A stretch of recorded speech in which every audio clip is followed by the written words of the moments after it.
Hi, everyone. This is a lesson on comics appreciation. I'm going to talk a little bit about comics and how they work and how your brain interacts with a comic. And then I'm going to talk a little bit about a very important comics artist. But let's get started by taking a look at this right here. Now, hopefully you have a decent-sized screen that you're looking at. If you're looking at this with your phone, it's probably not going to work so well. Hopefully you got a computer screen, or if you can plug it into your big screen TV. Unfortunately, you see my face bigger that way, but hey, at least you'll see the comic really well. Anyway, so what we got here is a very simple, straightforward comic strip. Now, normally what I would do when I'm teaching this in class, I pick on different students to break down what's going on here. But since we don't have that, I guess I'll just have to do it for you.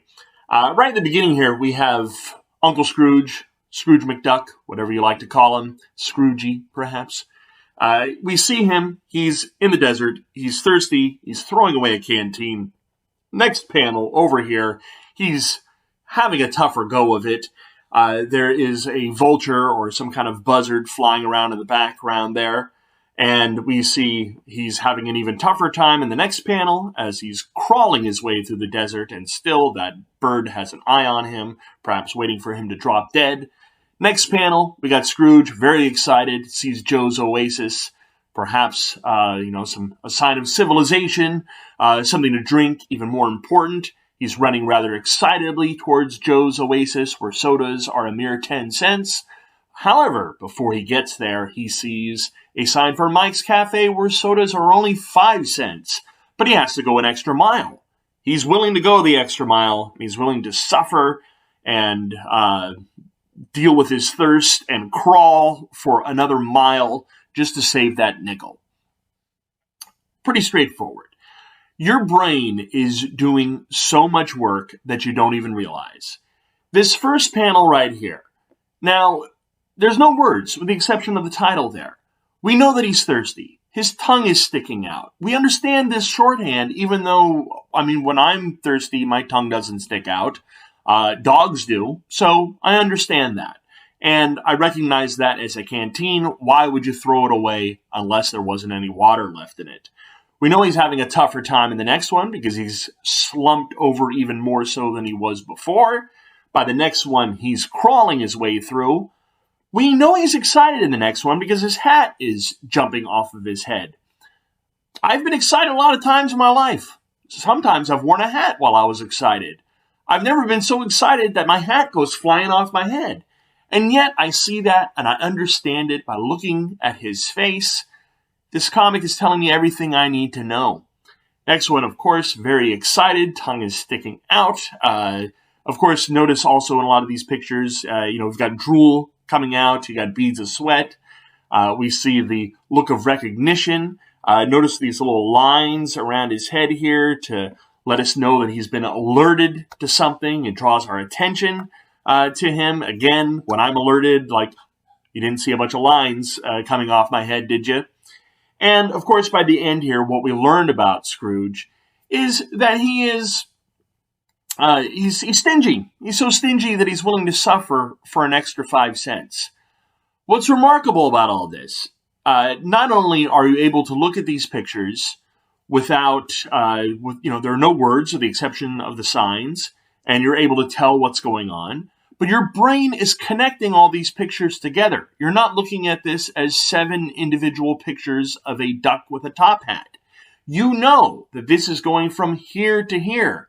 This space between the panels, it's what we call the gutter.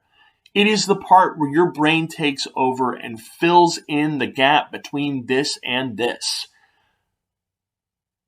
Comics have been described as the world's oldest interactive art form. And that's what's happening here. Your brain has to interact with it. Your brain has to make these connections. Now, when you go from one panel to the next, is that reading? Even if there aren't any words, going from this one to this, did you just read from this to this? From my understanding, the science has shown that our brains are reacting in the same way, going from this to this as when we read a straight ahead prose. So, is it reading? basically it's doing the same thing in your brain. You're making those same connections. You're creating meaning from it. Also, what I love about comics, because comics are my favorite means of storytelling, is that because of this interactive nature of comics, you control the experience in a way that you don't with anything else. If I want to go, you can read this in 20 seconds if you wanted to. If you want to slow down, appreciate each picture. If you want to appreciate the little beads of sweat, you want to appreciate the bird there, you want to appreciate the cactus, you want to take a long time just on this panel right here, but go ahead and speed your way through the rest, you can do that. You can pause on a moment when it comes to comics. What else can you do that with? When you're reading a book, you can pause on a word, but a word is not a moment. When you're watching a movie, you can pause the movie, but then you're interacting with it in a way that the director did not intend. So you're not really given that kind of control naturally. If you go see it in the theater, there's no pause button there. That's what you get to do with a comic. That's why comics are so great to not just read, but to reread. I usually read through them pretty quickly, and then I go back through and I appreciate the pictures. I appreciate what the artist is doing. So that's one of the many reasons why I love comics so much.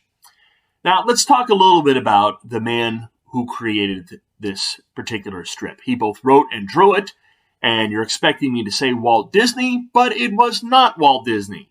Walt Disney was in charge of the company. I do believe he created Donald Duck.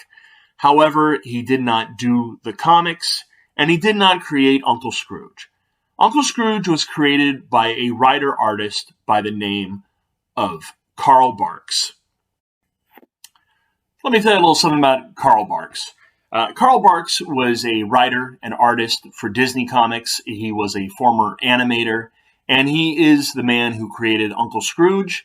If you are familiar with the DuckTales cartoon, much of that cartoon was inspired by Barks's comics work. He really created a whole universe out of the character Donald Duck, creating Duckburg and all of that.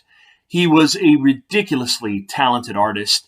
I know you look at that comic that I showed you, and it's very simple lines. It's deceptively sophisticated.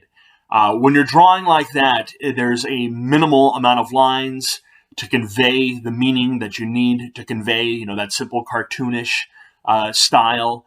And it takes a lot of talent to be able to tell a story that clearly and that economically. And that's what Carl Barks did. And here's the sad thing. When it comes to comic books and the history of comics, it is a long, sad story of various creators not getting the recognition, oftentimes not getting the money that was due to them for their creations. Disney Comics in the 50s and 60s and 70s, I believe it's different now, but for the longest time, at the height of their popularity, they didn't even credit the creators. It was just, and as you saw in that comic, it just said Walt Disney's Uncle Scrooge.